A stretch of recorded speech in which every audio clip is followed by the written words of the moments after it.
The Philosophy of Freedom. A modern philosophy of life developed by scientific methods. By Rudolf Steiner, Ph.D., Vienna. Authorized translation by Professor and Mrs. R.F. Alfred Hornley. Edited by H. Collison, 1916. Introduction.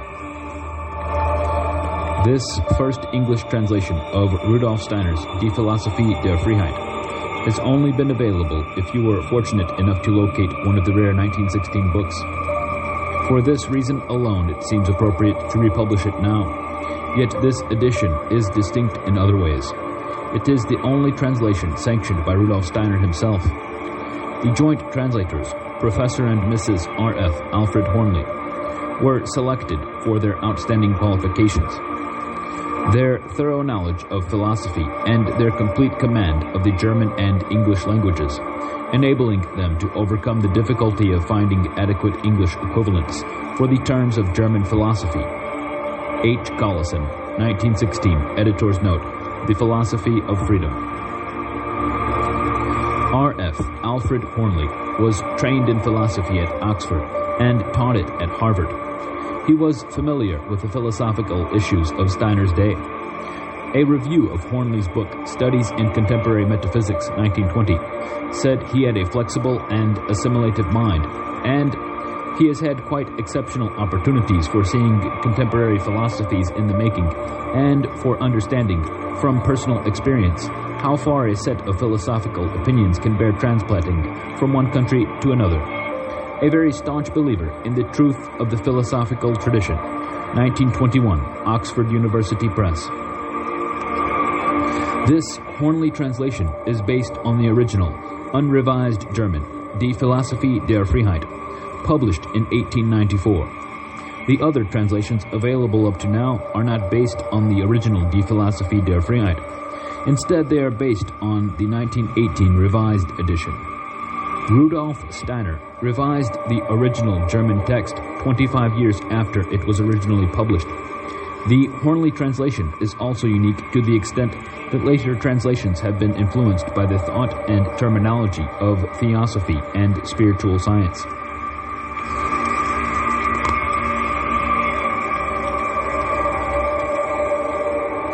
To explain why the philosophy of freedom was revised and came under the influence of theosophy, it is necessary to understand the two different periods of Rudolf Steiner's life.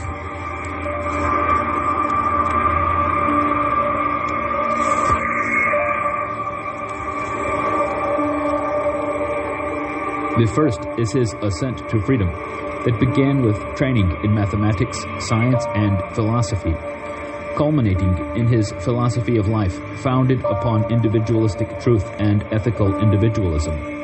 The philosophy of freedom describes his path to freedom and contains the ideas he formed in this first period. In the second period of his life, Steiner converted to theosophy and began speaking of his clairvoyant research into spiritual realms. Steiner intended that this first period, as it is expressed in the philosophy of freedom, stand independent of his later work in theosophy and spiritual science. In 1906, he says, "You will find nothing at all in the philosophy of freedom that is derived from clairvoyant communications of spiritual science. It is written for the express purpose of disciplining thinking, without any mention of theosophy." Rudolf Steiner, Berlin, October 20th, 1906. Rudolf Steiner's original aim in the philosophy of freedom is to justify individualistic truth. This is presented in Chapter 1, The Aim of Knowledge, that was part of the original 1894 edition. It is no longer enough merely to believe. We want to know. Belief demands the acceptance of truths that are not quite clear to us. But the individuality that seeks to experience everything in the depths of its own being is repelled by what it cannot understand. The only knowing that satisfies us is one that does not submit to outer norms, but rather springs from the inner life of personality. Rudolf Steiner, in the original Philosophy of Freedom, Chapter 1, The Aim of Knowledge. In 1900, Steiner entered the second period of his life, and his work took a new direction. He began lecturing on his clairvoyant research into spiritual realms to the Theosophical Society, later in the Anthroposophical Society that he started with a group of Theosophists. Before this, Steiner seemed willing to speak to any group on a variety of topics, but now he gave lectures regularly on spiritual science to members of the Theosophical Society. This new direction likely led to his revising Die Philosophie der Freiheit in 1918 for the benefit of his Theosophy followers, who he regularly encouraged to read the book, but without much success as they were having great difficulty with it. Changes of the text have been made only where it appeared to me that I had said clumsily what I meant to say a quarter of a century ago. Rudolf Steiner, 1918, Preface to the Revised Edition. The principles of individualistic truth found in the first chapter of the original Die Philosophie der Freiheit were removed and replaced with a new preface, giving the book a new aim, that of justifying his later research into the spiritual realm. Steiner explains in the new preface added in 1918, the aim of this book is to demonstrate, prior to our entry upon spiritual experience, that knowledge of the spiritual world is justified. Rudolf Steiner, 1918, Preface to the Revised Edition. Other 1918 revisions included the book's fundamental opening, Question of Freedom, which was revised to include a theosophy-based preconception with the addition of spiritual being. 1894 original, Ist der Mensch in seinem Denken und Handeln frei? 1918 revision, Ist der Mensch in seinem Denken und Handeln ein geistig freies Wesen? 1894 original, Is man in his thinking and action free? 1918 revision, Is man in his thinking and action a spiritually free being? The Circle of the Anthroposophical Society became the authority to sanction and publish future translations after Steiner's death in 1925. The encroachment of theosophy continued in 1936, with revisions made to the Hornley translation by theosophist, anthroposophist Hermann Papelbaum, director of the Anthroposophical Society, such as always translating Geist as spirit rather than mind. While recognizing the excellence of the Hornley translation, Papelbaum's aim was to correct it. According to the Society's developing perspective on Steiner thought, Papelbaum's objective was to check certain words and phrases from the strictly Steiner point of view. 1939, The Philosophy of Spiritual Activity, editor's preface to the 4th edition. Theosophy enters again in 1964 with the popular Michael Wilson translation. Any work describing Steiner's point of view in terms of English philosophy would have to deal with the mind as a central theme, but here our task is to introduce readers to Steiner's concepts of spirit and soul. Michael Wilson, 1964, The Philosophy of Freedom, Introduction by translator Michael Wilson. In 1995, Zen Buddhist and anthroposophist Michael Lipson brings a Zen philosophy to his translation by avoiding attachment to words. Lipson's flexibility with words permits him to retitle the book Intuitive Thinking as a Spiritual Path. By approaching Steiner through adequate and changing English terms, we are the more likely to face the inadequacy of all terms and leap to his meaning. Michael Lipson, 1995, Intuitive Thinking as a Spiritual Path, Translator's Introduction. The unedited Die Philosophie der Freiheit and Hornley's first English translation remain true to the individualistic mood of thought out of which the book was originally written. This is what makes the first edition of the Philosophy of Freedom distinct from others.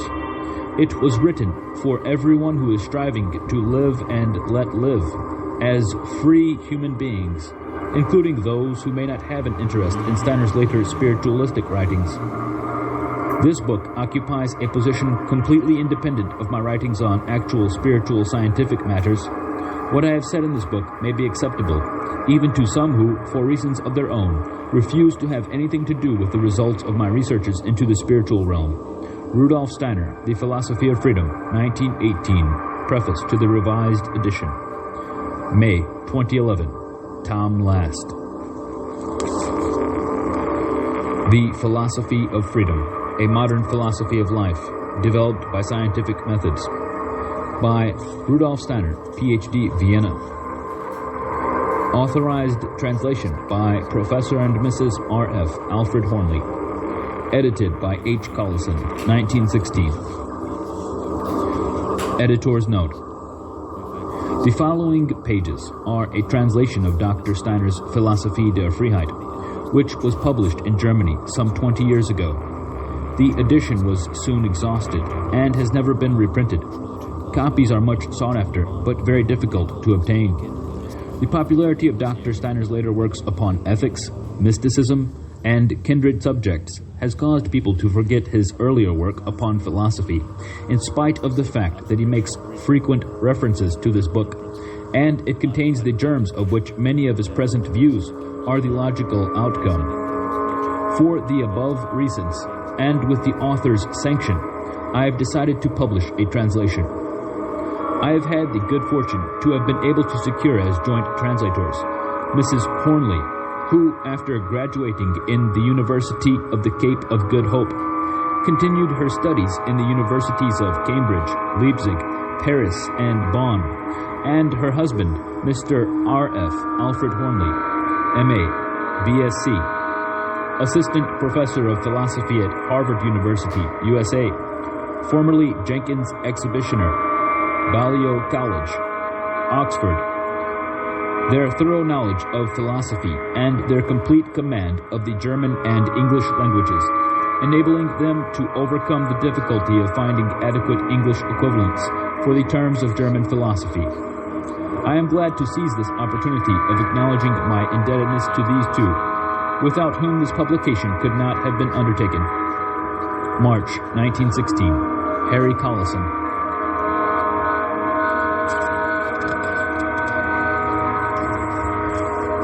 Section 1. The Theory of Freedom. Chapter 1. The Goal of Knowledge. Paragraph 1.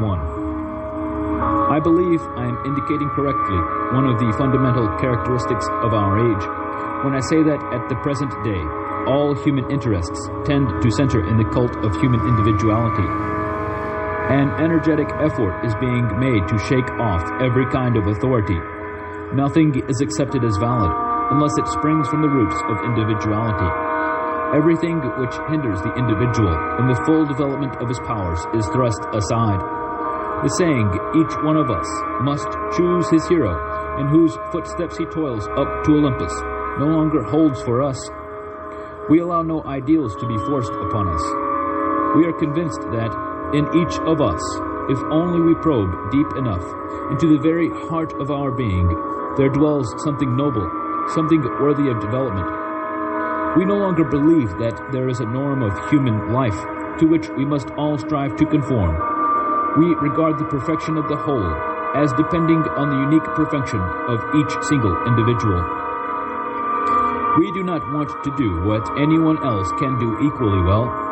No, our contribution to the development of the world, however trifling, must be something which, by reason of the uniqueness of our nature, we alone can offer. Never have artists been less concerned about rules and norms in art than today. Each of them asserts his right to express, in the creations of his art, what is unique in him. There are dramatists who write in dialect, rather than conform to the standard diction which grammar demands. Paragraph 2. No better expression for these phenomena can be found than this, that they result from the individual's striving towards freedom, developed to its highest pitch. We do not want to be dependent in any respect, and where dependence must be, we tolerate it only on condition that it coincides with the vital interest of our individuality.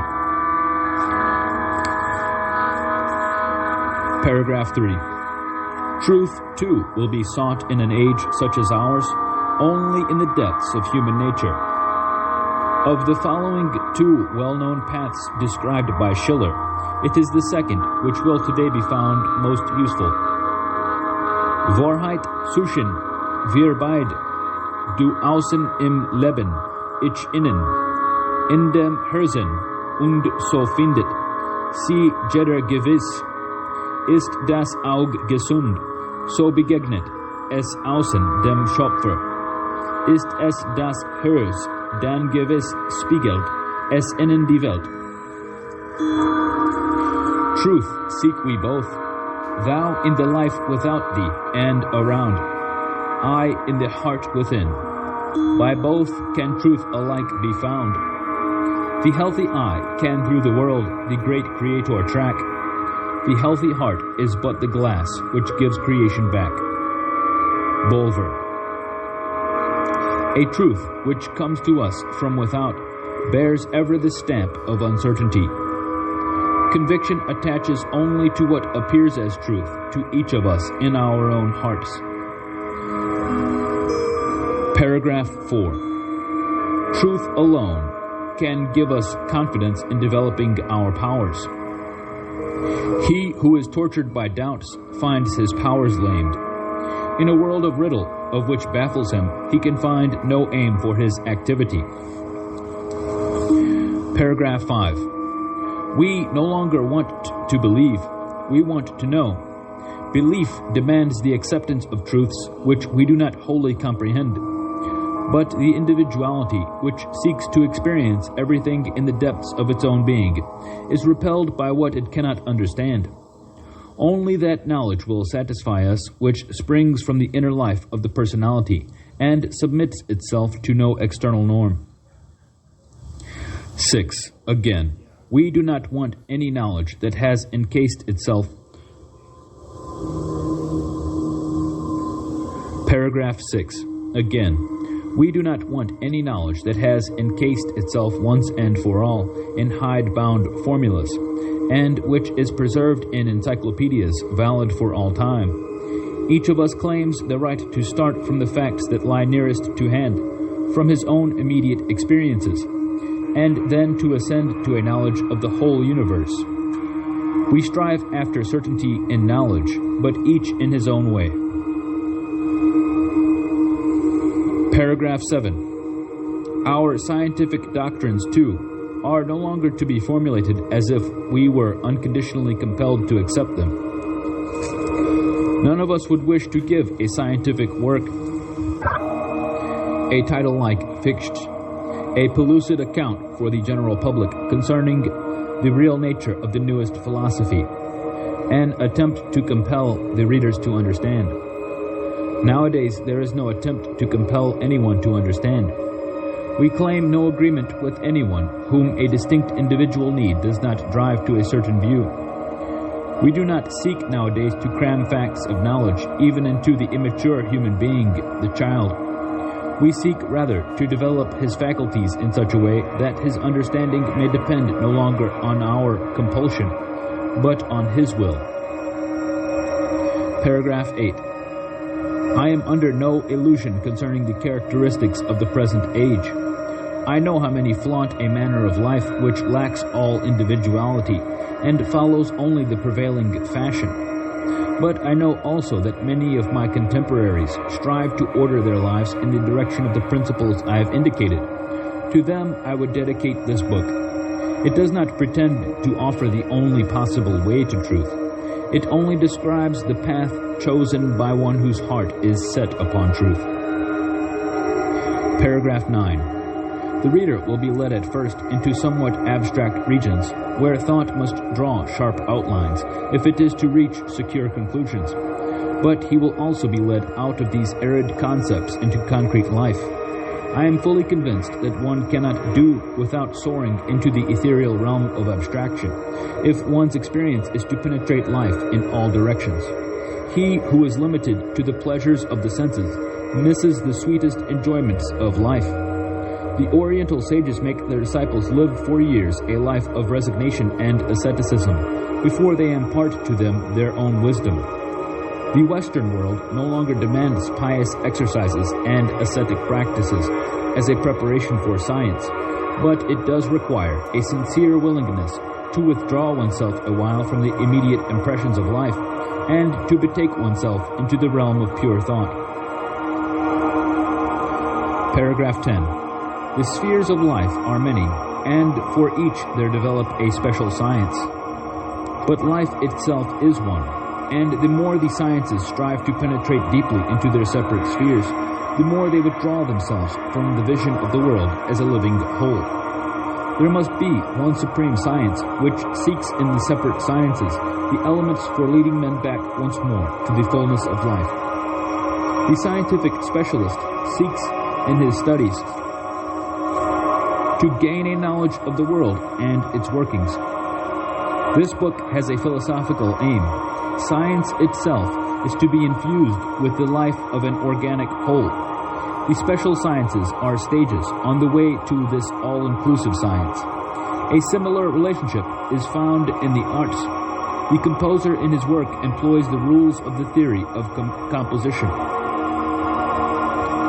The composer in his work employs the rules of the theory of composition.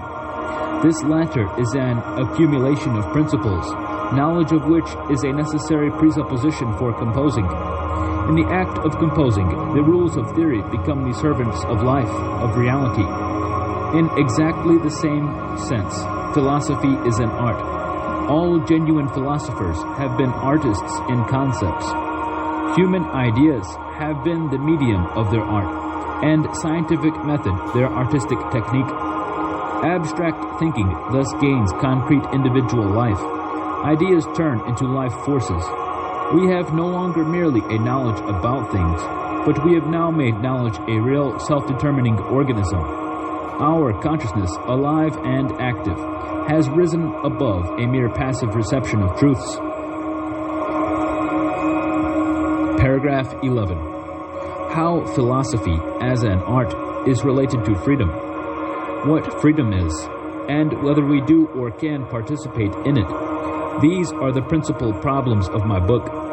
All other scientific discussions are put in only because they ultimately throw light on these questions which are, in my opinion, the most intimate that concern mankind. These pages offer a philosophy of freedom. Paragraph 12. All science would be nothing but the satisfaction of idle curiosity, did it not strive to enhance the existential value of human personality. The true value of the sciences is seen only when we have shown the importance of their results for humanity. The final aim of the individuality can never be the cultivation of any single faculty, but only the development of all capacities which slumber within us. The final aim of the individuality can never be the cultivation of any single faculty, but only the development of all capacities which slumber within us. Knowledge has value only insofar as it contributes to the all-round unfolding of the whole nature of man. Paragraph 13. This book, therefore, does not conceive the relation between science and life in such a way that man must bow down before the world of ideas and devote his powers to its service. On the contrary, it shows that he takes possession of the world of ideas in order to use them for his human aims, which transcend those of mere science. Paragraph 14. Man must confront ideas as master, lest he become their slave.